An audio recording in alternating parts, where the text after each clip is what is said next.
sais pas pour vous, mais moi quand j'étais petit, mes parents m'ont toujours dit de ne pas parler aux inconnus parce que ça peut être des gens bizarres, etc. etc. Et aujourd'hui, le sujet dont on va parler concerne une personne qui a parlé à un inconnu, pas tellement inconnu que ça puisqu'il a plus de 4 millions d'abonnés sur TikTok. Bon, par contre un t-shirt c'est un peu mieux parce qu'il commence à faire chaud, mais bref. Aujourd'hui, comme je vous l'ai dit, l'histoire dont on va parler concerne un TikToker de plus de 4 millions d'abonnés qui a fait des choses extrêmement graves et extrêmement bizarres en fait. En gros, comme vous l'avez compris, aujourd'hui je vais vous parler d'un TikToker de plus de 4 millions d'abonnés qui est un et qui a déjà parlé en visio avec plusieurs enfants en même temps. Est-ce que vous êtes prêts? Alors aujourd'hui on est parti pour une nouvelle vidéo.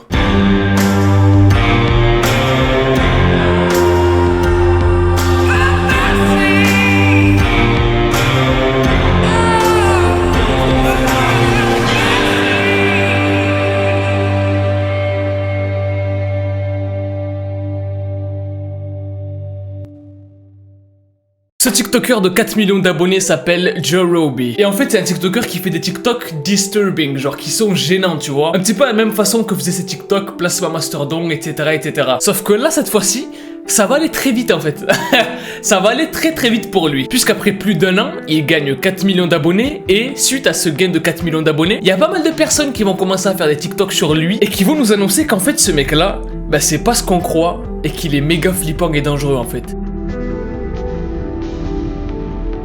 En fait, il a été accusé d'être un prédateur et un pédophile par plusieurs personnes sur TikTok. Et notamment un mec qui s'appelle Dylan qui a décidé de faire un TikTok où il a expose, genre il a affiché tous les messages qu'il a reçus de ce mec-là en fait. Toutes les conversations qu'il a eues avec Joe Roby, il les a affichées. Et en vue des messages, franchement, ben c'est un peu flippant quand même. Et en fait, il nous explique que c'est Joe Roby qui l'a suivi sur TikTok et qui après lui a demandé son Snapchat en message privé. Et le truc, c'est qu'à partir du moment où ça demande des snaps, ben ça peut pas bien se terminer en fait. Mais bref, Joe Roby et Dylan commencent à parler sur Snapchat, ils l'acceptent sur Snap, etc., etc. Et pendant plusieurs jours, plusieurs semaines, plusieurs mois, ils ont des discussions un petit peu, ils parlent de tout. Et là en fait, Dylan, vu qu'il se dit, bah c'est juste un ami, il est peut-être un peu plus âgé que moi, mais c'est pas grave, c'est juste un ami. Dylan décide de l'inviter sur Zoom, parce que lui, il fait des Zooms, il fait des conférences souvent avec ses potes de TikTok. Du coup, il commence à faire de plus en plus de Zoom entre eux, donc entre amis TikTokers plus Joe Roby. Et il y a un jour où il y a Joe Roby qui demande à Dylan, est-ce que tu veux que je te commande un Airbnb pour fêter tes 18 ans? Et là, ça commence à partir en couille. De base, ce truc où ils allaient au Airbnb pour fêter ses 18 ans, il devait y avoir beaucoup de personnes, tu vois, ils devaient pas être les deux seuls, genre ça serait trop bizarre. Et là, je rigole parce que la situation elle est vraiment folle en fait. Là, il y a Joe Roby qui dit à Dylan, non mais t'as pas compris je crois. Le Airbnb que j'ai pris, il y aura de la place que pour nous deux. Et l'excuse qu'il a trouvé Joe Roby, c'est que non mais t'inquiète, il y aura de la place que pour nous deux, mais c'est parce que ça coûte moins cher et du coup, comme on aura plus d'argent, ben on pourrait dépenser plus de trucs ensemble et tout. Le truc encore plus flippant, c'est que Dylan n'est pas d'accord du tout et il lui dit que lui serait plus à l'aise s'ils avaient deux chambres séparées, tu vois, ce qui est un peu normal. Et Joe Roby change de sujet extrêmement vite, genre en mode ouais, ah ouais en fait. Tu te rappelles C'est extrêmement glauque cette histoire. Mais c'est pas fini.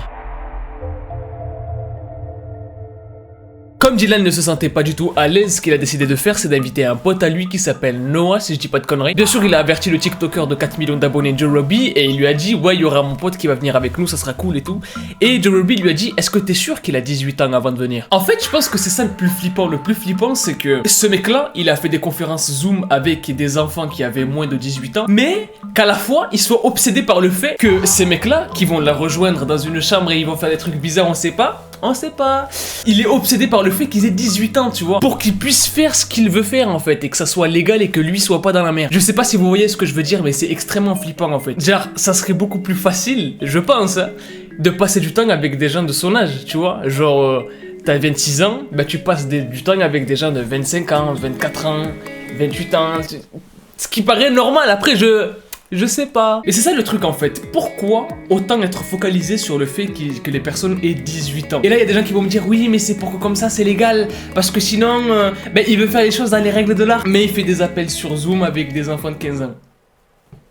Je sais pas c'est quel artiste qui fait de l'art comme ça, mais bon. Au final, ce rendez-vous sur Airbnb ne s'est pas fait parce que Joe Robbie a totalement abandonné l'idée en fait. Peut-être parce qu'il s'est aperçu qu'il allait se retrouver en prison à la fin. Enfin bref. Mais c'est pas terminé. Non, c'est pas terminé. Joe Robbie va proposer à tous les amis de Dylan, et Dylan y compris, et lui aussi, de faire un appel sur Zoom et de faire une espèce de quiz pour voir s'ils sont compatibles. Là, à mon avis, ça commence à aller un petit peu trop loin. Il y avait plus de 12 personnes sur cet appel Zoom et parmi les 12 personnes, il y en avait qui étaient extrêmement jeunes, genre 14 ans, tu vois. My TikTok friends, John thought it would be a good idea to have us all take a BDSM score test and send him our results so he could see our kinks. Keep in mind, the youngest was 15 years old and the oldest were 19, and there were only two 19-year-olds and everybody else was 17 and below.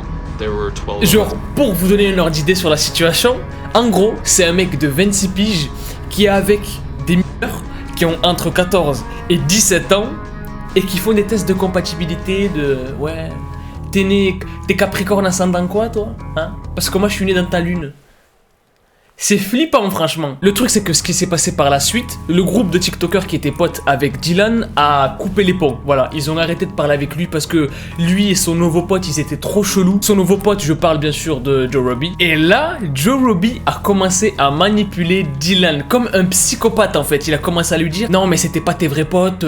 Des fois, quand toi, t'étais pas dans les appels, moi, j'y étais. Ils disaient des trucs sur toi et tout. Alors que c'est complètement faux, hein. Mais là, on voit le psychopathe de TikTok à plus de 4 millions d'abonnés en action en fait. Et le truc c'est que bon, c'était vraiment ses potes, tu vois. Il aimait vraiment bien à Dylan, du coup ils ont décidé de tous l'appeler pour lui dire, mec, ce gars là, il est beaucoup trop bizarre, il va te faire des trucs bizarres, barre-toi au plus vite, casse-toi. A few hours later, I called back and talked to them, and I finally realized that John was grooming me.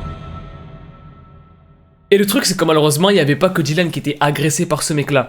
Il y avait des dizaines, des vingtaines d'autres mineurs en fait, qui parlaient avec ce mec là sur Snap. Il leur a fait la même histoire en fait. Et donc, il y a une autre personne qui s'appelle Coco Speaks sur TikTok qui a décidé d'en parler. Et là, il s'est passé presque le même dessin. En gros, Coco Speaks était fan de Joe Robbie. Joe Robbie l'a suivi. Ils se sont ajoutés sur Snap. Ils parlaient jusqu'à 5h du mat. Le truc, c'est que cette fois-ci, Joe Robbie, il y est allé autrement avec Coco Speaks. Il lui a demandé où elle habitait, qu'est-ce qu'elle portait comme habit sur elle actuellement, est-ce qu'elle avait déjà fait avec des vieux... des questions hyper bizarres en fait. Il lui a fait le même speech en mode ouais, si tu veux, à telle date, j'ai pris une chambre Airbnb donc tu pourras venir et tout, c'est cool. Exactement la même chose, le même schéma. Et encore une fois, au dernier moment, il annule, il abandonne tout. Et le plus flippant, c'est que dans un appel, Joe Robbie, il lui a dit, écoute, je suis peut-être un pasteur, peut-être que je suis sur le chemin de Dieu, oui, mais tu sais, je suis pas contre qu'on s'amuse des fois.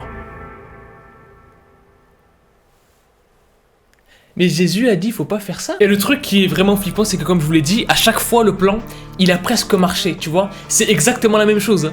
Mais le plan, à chaque fois, il allait un peu plus loin. Genre, ça marchait un peu plus à chaque fois. À partir du moment où tout a explosé sur lui, il a disparu d'Internet, il a disparu de TikTok, il a disparu de la Terre, je crois. Plus personne n'a jamais entendu parler de lui. En tout cas, les gens, si vous étiez au courant de cette histoire, dites-moi-le dans les commentaires. N'hésitez pas à commenter, hashtag TikTok dans les commentaires et me dire si vous étiez au courant. Maximum de likes si vous avez kiffé la vidéo, je compte sur vous. Vous me pétez la barre de like, vous me l'explosez. Abonnez-vous à la chaîne si vous êtes nouveau et que vous kiffez le délire de la chaîne.